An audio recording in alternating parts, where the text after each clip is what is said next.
बिस्मिल्लाहिर्रहमानिर्रहीम, अस्सलाम वालेकुम। मैं हूं मोहम्मद उसामा गाजी और आप देख रहे हैं पता चला। खबर यह है कि जमीयत उलमा इस्लाम की भी बात हो गई है और सितम यह है कि जमहूरियत पर बात हुई न शरीयत पर, बल्कि ये बात मौलाना फजलुर रहमान की सदारत पर तय पाई है।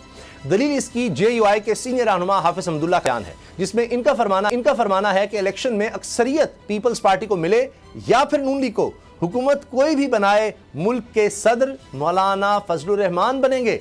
इसका मतलब तो यही निकलता है कि JUI के मतमा नज़र जमहूरियत है ना शरीयत का निफाज, बल्कि जमीयत की जिद्दोजहद सिर्फ मौलाना फजलुर रहमान को सदर बनाने तक महदूद है।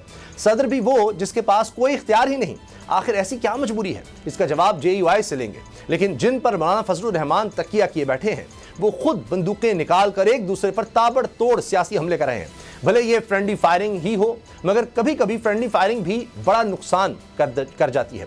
पीपल्स पार्टी के बिलावल भुट्टो सीधे नवाज शरीफ को टारगेट करने लगे हैं। नौजवान बिलावल का सियासत के बुजुर्गवार नवाज शरीफ को मशवरा है कि वो इंतजामिया की बजाय अपने नजरिए और मंशूर पर इलेक्शन लड़ें, वोट को इज्जत दिलवाएं, बेइज्जती ना करें। पीपल्स पार्टी के ही शर्जील मेमन नून लीग को कारकर्दगी पर ललकार रहे हैं। इन्होंने कहा कि जो कहते हैं इन्होंने लाहौर बनाया, उनसे पूछें कि बाकी मुल्क में क्या बनाया।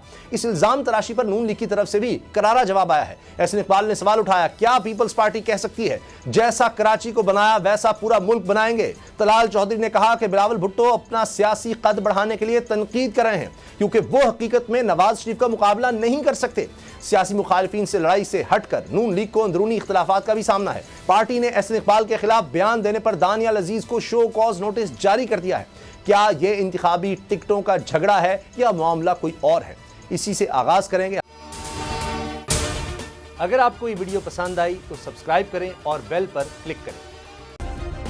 सब्सक्राइब करें और बेल दबाएं ताकि कोई खबर रह न जाए।